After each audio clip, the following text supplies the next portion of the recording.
భారతదేశ గమ్యం గమనాన్ని మార్చే సత్తా భారతీయ జనతా పార్టీకే ఉందని ఆ పార్టీ రాష్ట్ర అధికార ప్రతినిధి వల్లూరి జయప్రకాష్ తెలిపారు. సభ్యత్వ నమోదు కార్యక్రమంలో భాగంగా లాలుపురంలోని పార్టీ కార్యాలయంలో మంగళవారం నిర్వహించిన కార్యకర్తల సమావేశంలో ఆయన పాల్గొన్నారు. ఈ సందర్భంగా మీడియాతో జయప్రకాష్ మాట్లాడారు. భారతదేశంలోనే కాదు ప్రపంచంలో అత్యధిక సభ్యత్వ నమోదు కలిగిన పార్టీ భారతీయ జనతా పార్టీ అని ఆయన వెల్లడించారు. భవిష్యత్తులో ఆంధ్రప్రదేశ్లో కూడా ప్రత్యామ్నాయ రాజకీయ పార్టీగా భారతీయ జనతా పార్టీ బలోపేతం అవుతుందని ఆయన ధీమా వ్యక్తం చేశారు. ప్రధానమంత్రి నరేంద్ర మోదీ కృషితో శాస్త్ర సాంకేతిక రంగంలో భారతదేశం అగ్రగామిగా నిలుస్తుందని పేర్కొన్నారు. మంచి ఫలితాలు ఇస్తున్న నరేంద్ర మోదీ పరిపాలన ద్వారా భారతదేశం ప్రపంచంలోకెల్లా విశ్వగురువుగా అవతరిస్తుందని ప్రకటించారు. అదేవిధంగా రాష్ట్రంలో విశ్వకర్మ పథకం ద్వారా 4 లక్షల మందికి లబ్ధి చేకూరిందని తెలిపారు. ఈ సమావేశంలో బీజేపీ జిల్లా అధ్యక్షులు వనమ నరేంద్ర, పార్టీ నేతలు శనక్కాయల అరుణ, ఎడ్లపాటి స్వరూపరాణి, పాండురంగ విఠల్ తదితరులు పాల్గొన్నారు.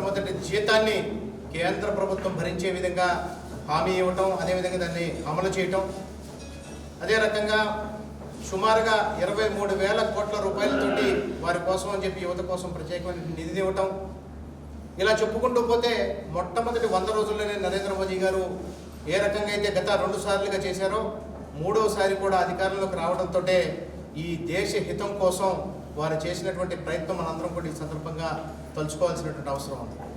అదేవిధంగా నరేంద్ర మోదీ గారి యొక్క ఆశయం, భారతీయ జనతా పార్టీ యొక్క ఆశయం నిరంతరం కూడా ఒకటే, ఈ ప్రపంచంలో కల్లా విశ్వగురువు స్థానాన్ని భారతదేశం ఆక్రమించాలని, ఆ స్థితిలో ఉండాలని వారు ఈ దేశానికి సంబంధించినటువంటి టెక్నాలజీని డెవలప్ చేసేదానికోసం ప్రత్యేకంగా వారు దృష్టి పెట్టడం, ఈ దేశంలో ఉన్నటువంటి ఇన్ఫ్రాస్ట్రక్చర్ను డెవలప్ చేయటం, ఎన్నో రకాలైనటువంటి కార్యక్రమాలు ఇవాళ ముందుకు తీసుకెళ్ళినటువంటి ప్రధానమంత్రి గారికి మనందరం కూడా భారతీయ జనతా పార్టీ తరఫున కార్యకర్తలందరూ కూడా ఇవాళ ఒక బ్లడ్ డొనేషన్ స్కీమ్ కానివ్వండి, అదేవిధంగా రాబోయేటటువంటి 15 రోజుల పాటు, ఈరోజు సెప్టెంబర్ 17 నుంచి మొదలుపెట్టి అక్టోబర్ 2వ తారీఖు వరకు కూడా సేవా పక్వాడా పేరుతోటి ప్రతి ఒక్క వీధిలోనూ, ప్రతి ఒక్క బూత్లోనూ, ప్రతి ఒక్క శక్తి కేంద్రంలోనూ కూడా నరేంద్ర మోదీ గారిని తలుచుకుంటూ, అదేవిధంగా అక్టోబర్ 2న గాంధీ జయంతి, మనకి ఈ నెల 25వ తారీఖున దీన్ దయాళ్ ఉపాధ్యాయ గారి జయంతి, ఇవన్నీ కూడా చేసుకుంటూ మనం ఈ 15 రోజుల పాటు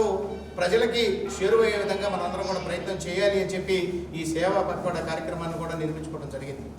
అదేవిధంగా మనం కనుక చూసినట్టయితే మన చరిత్రలో మనమందరం కూడా హైందవ సాంప్రదాయాన్ని అనుసరించి ప్రతి ఒక్కరు కూడా ఉపయోగపడే విధంగా విశ్వకర్మ జయంతిని కూడా మనం చేసుకుంటా ఉన్నాం.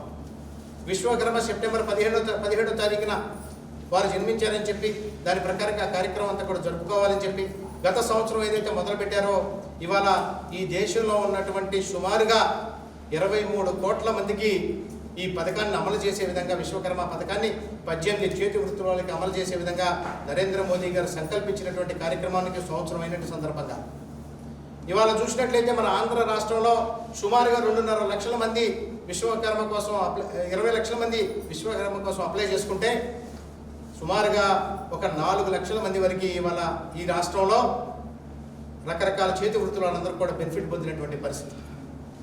విశ్వకర్మ మనం అందరం చెప్పుకుంటాం, విశ్వకర్మ అంటే ఒక డివైన్ ఆర్కిటెక్ట్ అని, దివ్యమైనటువంటి ఆర్కిటెక్చర్ చేసినటువంటి ఆయన.